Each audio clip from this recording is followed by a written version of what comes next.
Oi, vocês estão ouvindo Outras Mamas. Eu sou a Bárbara Miranda. E eu sou a Thaís Goldcorn, e esse é o primeiro podcast feminista vegano do país. Palminhas! Então, uma explicação primeiro para começar. Mudanças de planos por aqui. Hoje a gente tinha programado falar sobre a sequência do livro, e hoje seria a história do veganismo e do feminismo e fazer os paralelos entre elas. E também a gente ia acrescentar uma entrevista com a Thalita Flor para falar sobre o movimento negro vegano. Mas aí a gente está gravando hoje, não sei quando isso vai passar, mas hoje fazem 6 dias que a Marielle Franco foi executada. E aí mudamos planos e a gente achou que seria muito importante a gente fazer um episódio inteiro com a Thalita para a gente falar de todas essas questões de veganismo, com a questão do movimento negro e até desse momento atual que a gente está vivendo no nosso país depois desse assassinato.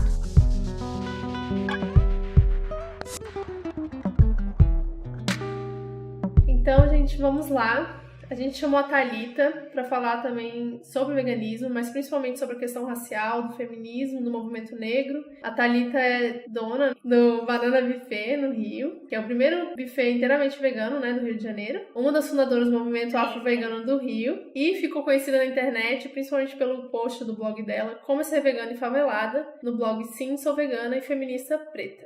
Thalita, quer dar uma apresentaçãozinha, assim, da sua vida, de quem é você, além desses títulos todos? Então, além de cozinheira, né, blogueira, atriz, uma correria completa.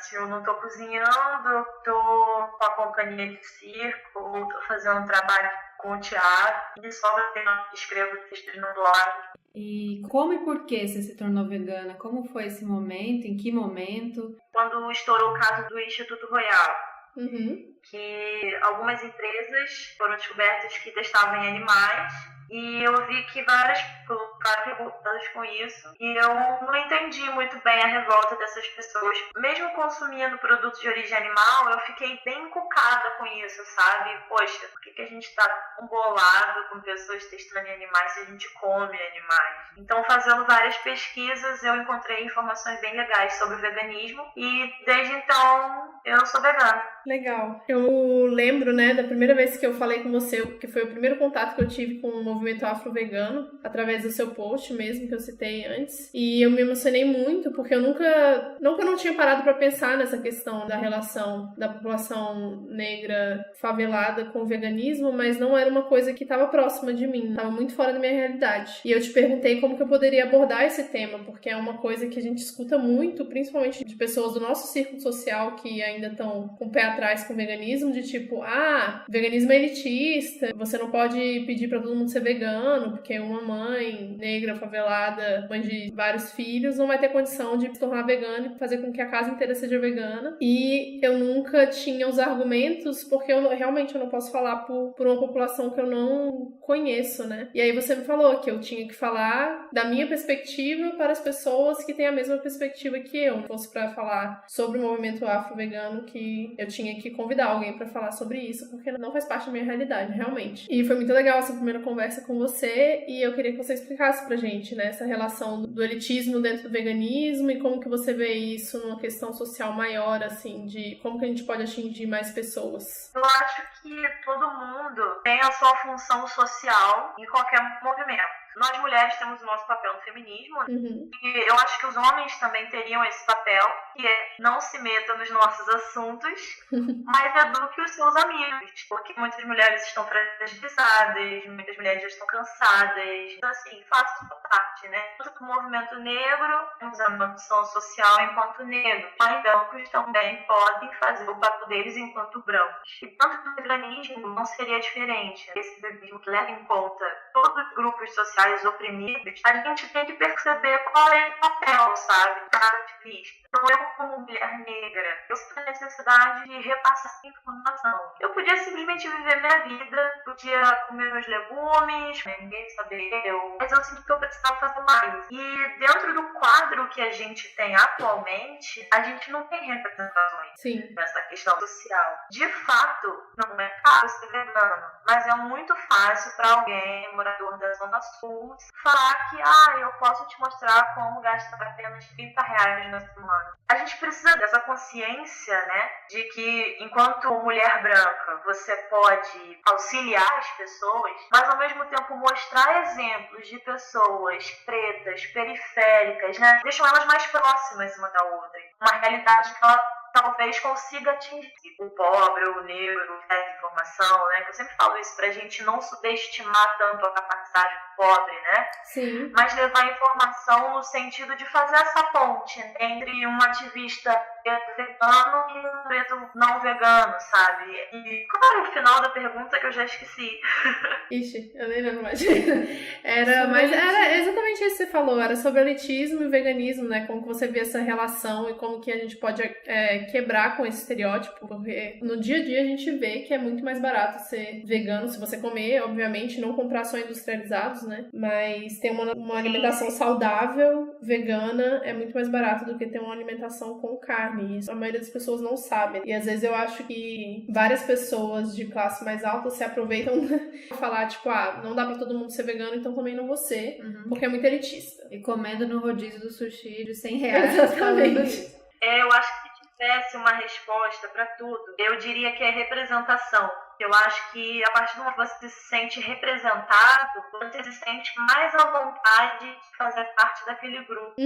Sim. Legal. Então você falou um pouco até isso como uma forma de estratégia para abordagem, né? Mas eu queria também saber no sentido de como é a visão, a percepção do veganismo dentro da comunidade, ou se não tem essa visão, mas assim, as pessoas que estão próximas a você, que te conhecem, é muito diferente, a gente é muito ET sendo vegano, tem uma abertura, tem um preconceito, tem curiosidade, acham que é loucura. Como que é essa visão das pessoas de dentro, achando que a alimentação é muito difícil ou que é uma coisa muito diferente? Tem isso? Por incrível que pareça, as pessoas não se espantam. Eu não sei se é porque eu vendia quentinhas, então, de cara, assim, não tem mistério, é comida, é gostoso, então não voltou pra trás. Não sei se por conta disso não se criou tanto um preconceito, mas eu diria que é curiosidade, assim, muita curiosidade.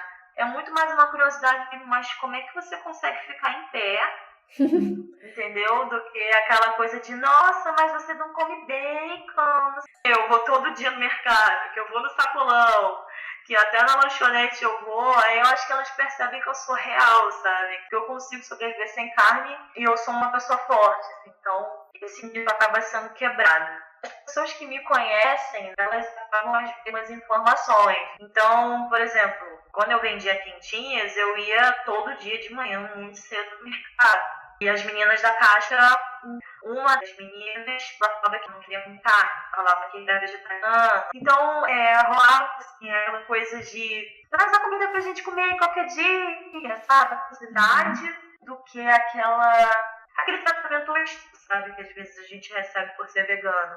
E não, era muito mais uma coisa mais amigável ali, entendeu? Um dia que eu tava no sacolão, comprando um legumes, que é conhecido como Zé do Coco, porque ele, enfim, quebra coco.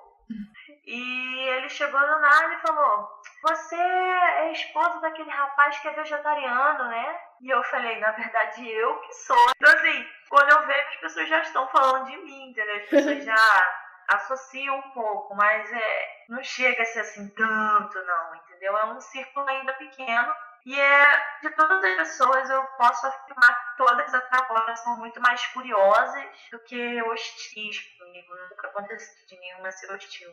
E isso tanto de pessoas mais velhas quanto mais jovens, né? Tem uma lanchonete aqui próxima de casa também, que eles ficaram espantados, que eu pedi um hambúrguer sem carne, né? Sem queijo, sem ovo. Mas eles estão me prometendo até agora um hambúrguer vegetariano e nada. Mas eles me vendem por incrível que pareça, R$2 o pão de hambúrguer, cebola no shoyu, salada, batata e barbecue. Então, assim, é uma coisa de louco, né? Eles venderem um sanduíche desse a R$2. Mas eles vendem. Porque, assim, o hambúrguer mais barato deles é R$4. Então, quando eu fui comprar a primeira vez, o rapaz falou, eu não posso vender um pão sem nada porque você tá R$4.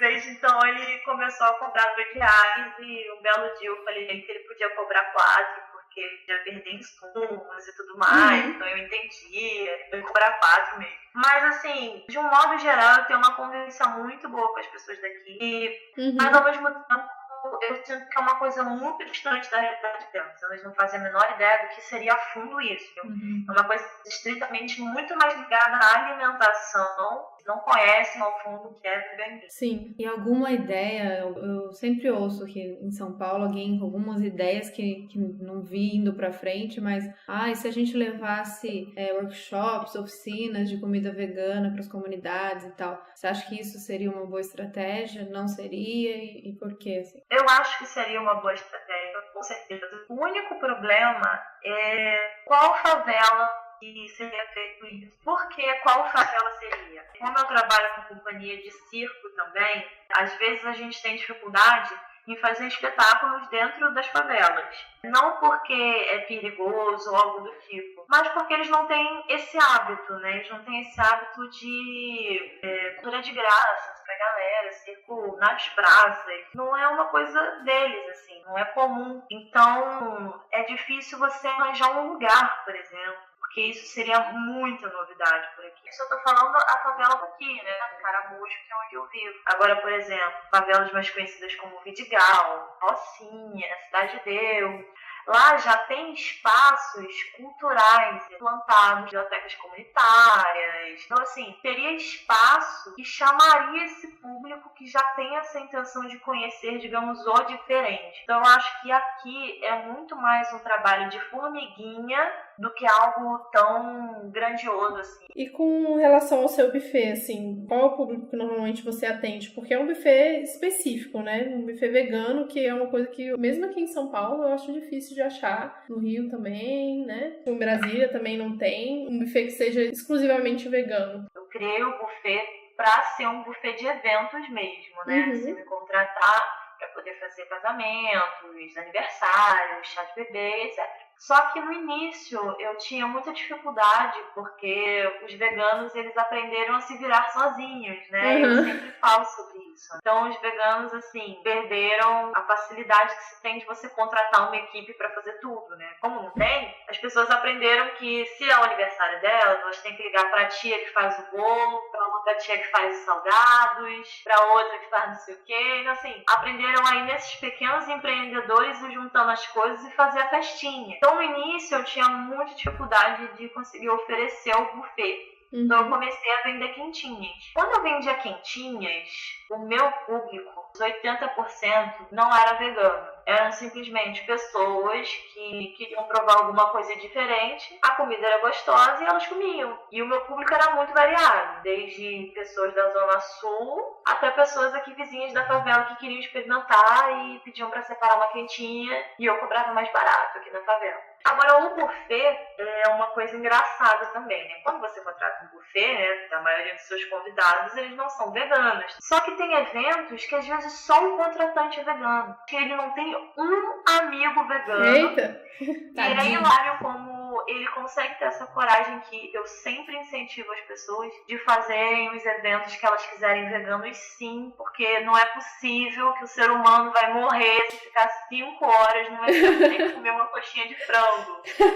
Eu fiz um casamento para 300 pessoas e só a noiva era vegana. Caramba, que demais. Maravilhoso. E ela não apontou a ninguém que seria comida vegana. E todo mundo chegou lá, assim, quando os garçons serviram feijoada, e todo mundo, eu quero feijoada. Eu olhou pro prato, viu que só tinha legumes, falou, mas assim, aí o garçom explicava. Você via que não tinha impedimento nenhum, sabe? É como se fosse um sabor que você ainda não experimentou, você experimenta, você gosta e ótimo. Às vezes as pessoas têm uns conceitos meio doidos, assim, né? Tipo, coxinha de palmito, que estranho. Mas ela gosta de coxinha, ela gosta de palmito. Por que não coxinha de palmito? Vai Mas assim, eu nunca recebi um feedback negativo, sem brincadeira, não é só pra fazer merchan, não é verdade. E eu sempre acho isso incrível, porque as pessoas fazem questão de falar, né? Elas fazem questão de ir na cozinha e dizer que adoraram tudo, aí sempre falam, nossa, os convidados que não eram veganos adoraram e tal, não sei o quê. Aí às vezes vem a mãe da contratante e fala, eu sou carnista e eu adorei, vocês estão de parabéns. Continuando, tem um livro do movimento afro-vegano nos Estados Unidos que chama Sista Vegan. Você já ouviu falar? Não, nunca ouvi. Ela é de uma autora chamada Brice Harper. E eu comecei a ler o livro, na verdade eu não terminei, mas eu cheguei quase no final. E aí ela cita, assim, que grande parte das comunidades africanas, né? Originalmente, a maior parte da alimentação era vegetal, né? Então você tem muitas culturas lá dentro que a carne, por exemplo, só é usada em momentos de celebração. E aí, quando você vê os negros indo para os Estados Unidos, né? Sendo escravizados, ou para o Brasil, foram se criando novas tradições de alimentação. Lá nos Estados Unidos é muito a questão do mac and cheese, né? O macarrão com queijo ou aquelas asinhas de frango. E aqui no Brasil muita feijoada, né? Todas essas comidas muito pesadas. Eu achei muito curioso ela falar isso, que na verdade a raiz da comida africana é de origem vegetal e não necessariamente da carne, como a gente vê culturalmente falando, né? Você já pesquisou alguma coisa sobre isso? Eu já trabalhei com culinária angolana, então eu fiz algumas pesquisas e a culinária angolana, ela é muito uma culinária de comida de quintal, sabe? Parecendo que você ia ali na horta, tirava da terra uma batata doce, o aipim, às vezes, assim, aipim animal que tinha peixe. Eu pesquisei, eu achei que tinha alguma coisa de misterioso ou, assim, difícil para fazer. E não, quando você vai ver legumes cozidos com o peixe grelhado, eles fazem pirão, né? Só que como se fosse uma mistura mesmo de mandioca. Então a gente tem muitas dessas comidas assim, parecendo comida que vem da terra, sabe? E é mais fácil imaginar, né, o porquê que a tradição negra aqui no Brasil, ela tem essa parte de carne mais carregada, porque a gente lembra que é comidas feitas com os restos, né, do que os senhorios comiam. Então, não só no Brasil, mas você falou Estados Unidos, eu me lembrei que lá eles têm uns costumes assim, bizarros do que eles fazem com o porco. Eles têm um prato, se eu não me engano, eles colocam o pé de porco numa conserva. E aí depois eles comem tripa de porco, eles comem tudo de porco. Deram o resto do porco e eles fizeram o melhor que eles conseguiram lá com o porco. Sim. Então, assim, essa parte do povo escravizado, do povo negro em diáspora, é muito ligada à carne, totalmente essa coisa do resto. Você consegue, lidando com uma sociedade especista, né, e falando de alimentação, a gente sabe que às vezes é muito mais fácil dar esses restos de carne do que você aproveitar um tomate podre, um legume podre. Sim. Eu já sabia que a alimentação do continente africano, em sua grande maioria, é de origem vegetal. Tem um texto de uma menina que ela defende essa alimentação e inclusive faz um apelo, né, para negros em diáspora não se considerarem veganos, simplesmente se considerarem pessoas que estão em contato com suas raízes africanas. Legal. Interessante. Tem o documentário também, Invisible Vegan. Eu já ouvi falar, mas eu ainda não vi. Eu vi um trailer, acho que nem sei se ele tá rolando inteiro, eu tava em processo de financiamento coletivo. E fala muito isso também, dessa questão do que sobrava, né? E até a gente entrar um pouco e falar do Política Sexual da Carne, que a Carol fala um pouco disso também, como a carne como sendo um alimento de poder, né? E tendo restrito a quem tá no poder, o que vai ficar de alimentação para quem sobrou são os restos, exatamente o que você falou, o pé do porco, a língua do boi, as tripas e tudo mais. E nesse momento que ela fala da política racial da carne, ela fala também não só como era negado às mulheres, nesse primeiro momento a carne, como as outras minorias também. Você tá lendo? Eu vi alguma coisa que você tava lendo, Política Sexual da Carne? Eu tô começando a ler, eu ganhei recentemente, e eu tenho uma vontade de ler esse livro há muito tempo. Então eu tava esperando assim, alguém me emprestar o livro e coincidentemente a editora me deu de presente. Ai, que legal. Então eu quero super ler, porque eu sei que é uma leitura muito bacana, para poder fazer essa relação de pautas aí que a gente faz entre feminismo, veganismo e perfeitismo.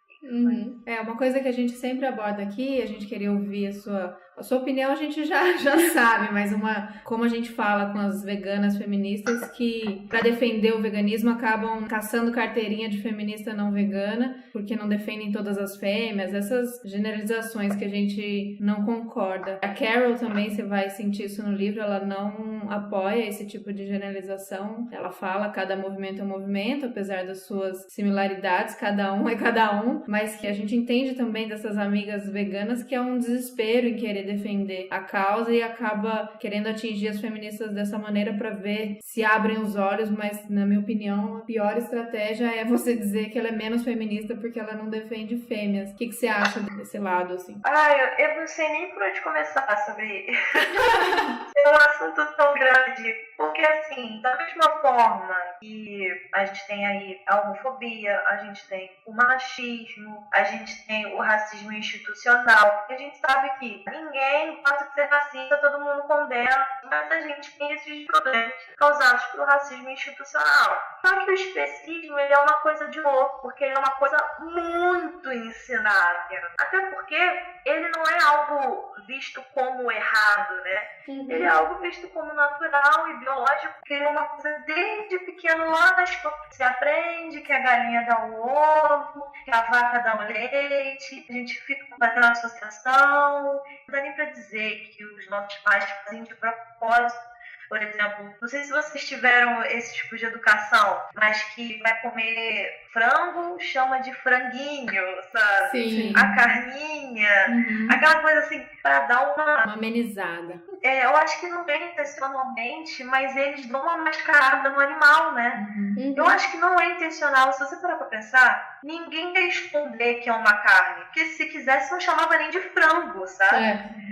Mas ao mesmo tempo vai aos poucos amaciando aquela ideia de que a gente come animais e que isso é super normal. Então assim, é tão difícil falar sobre o especismo porque a gente é educado assim desde pequeno. Então quando uma mulher ela desperta para relacionamentos abusivos, para todo o machismo que ela sofreu na vida dela toda, e quando ela se engaja no feminismo, dizer para ela que ela não é feminista o suficiente, você é uma assassina, não adianta nada salvar mulheres e comer vacas, tipo, isso é tão forte, velho, porque ele é tão impregnado na nossa sociedade que uma pessoa não faz ideia de que ela tá fazendo mal, sabe? Onde eu quero chegar? Antes que o machismo também seja impregnado. No fundo, o cara que é machista sabe que tá fazendo cagada. E o especismo não. O especismo a gente vê como algo natural, entendeu? O que a gente não se questiona é essa cadeia louca que a gente criou, né?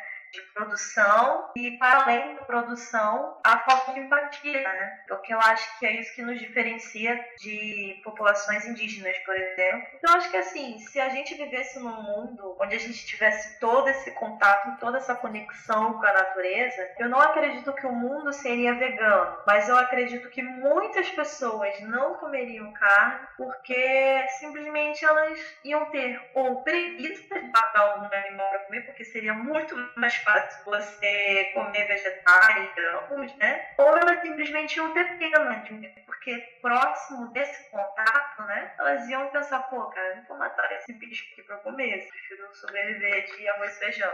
Sim, com certeza. Bom, eu acho que a gente já abrangiu bastante coisa, né? A gente queria saber mais a questão agora do movimento negro mesmo, como é que foi aí nessa última semana que eu acho que abalou todo mundo. Gente, pra quem tá ouvindo a gente agora, na verdade, faz 6 dias que assassinaram a Marielle. E pra gente já foi um choque enorme, né? E a gente não mora no Rio de Janeiro, não acompanhou. Eu realmente eu nem sabia quem ela era, né? Fazia um tempo que eu não tava seguindo muita questão política. Mas eu acho que pegou todo mundo meio de surpresa, né? E eu imagino que pra você, como integrante do movimento, tenha sido um baque ainda maior. Você quer falar pra gente um pouco sobre isso? Eu fiquei, assim, muito abalada, de verdade, com essa notícia. Ela tem tantos pontos que me machucaram de começar, sabe? Quando eu vi a notícia que ela tinha sido executada, e em tão pouco tempo, em questões de 5 minutos, eu vi o quanto essa notícia viralizou. E eu senti, né? Eu consegui imaginar o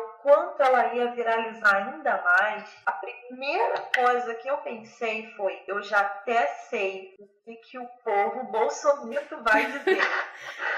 Sim. Foi a primeira coisa que me veio na cabeça. Nossa, eu já até sei o que eles vão dizer para poder invalidar isso que eu tô sentindo agora, que eu não sei nem explicar isso que eu tô sentindo agora. Aí eu me peguei, por que eu tô chorando por Marielle se a cada 23 minutos um negro morre? E eu só consegui pensar que se a Marielle morreu e a gente é descartado a cada 23 minutos, e que, mano, a gente tá fudido. Porque se uma pessoa conseguiu chegar num estado um pouco melhor que a gente, se representava a gente, representava os nossos problemas, se ela morreu, caralho, imagina a gente, tá ligado? E isso tudo eu pensei assim, em frações de segundos, sabe? E bateu um medo, sabe? Bateu um medo de falar alguma coisa e não gostarem, de me perseguirem, sei lá, sabe? Foi muito difícil processar tudo isso. Foi muito difícil processar todas essas informações que chegaram, né?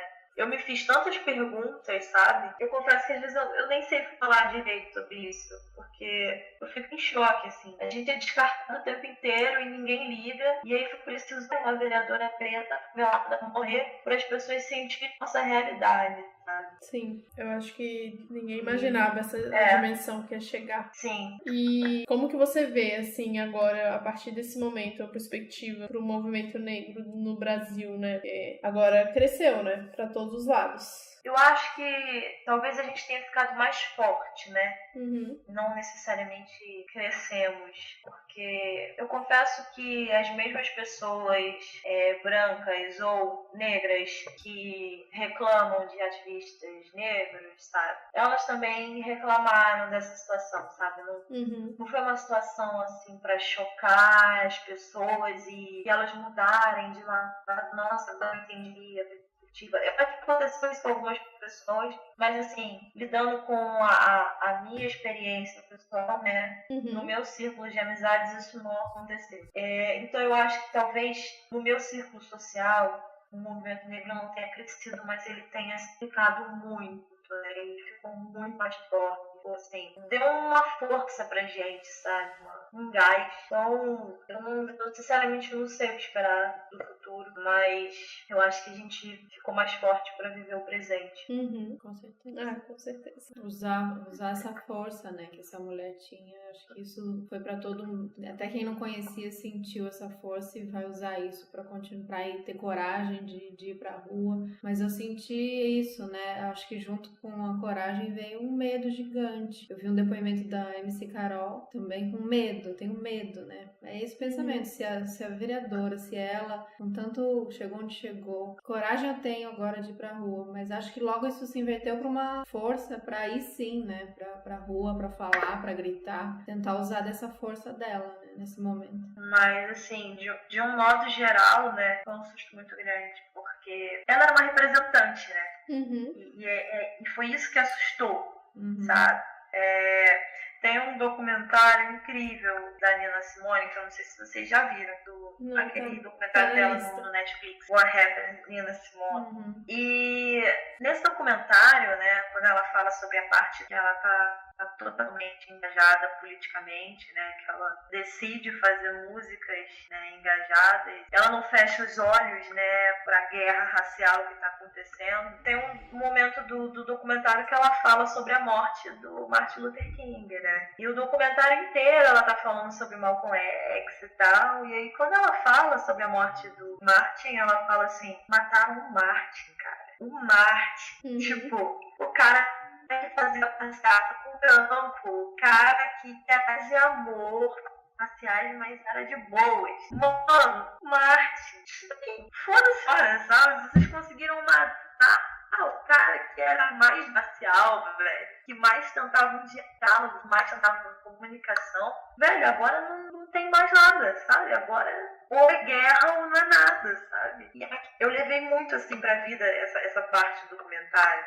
E eu acho que é um pouco isso, sabe?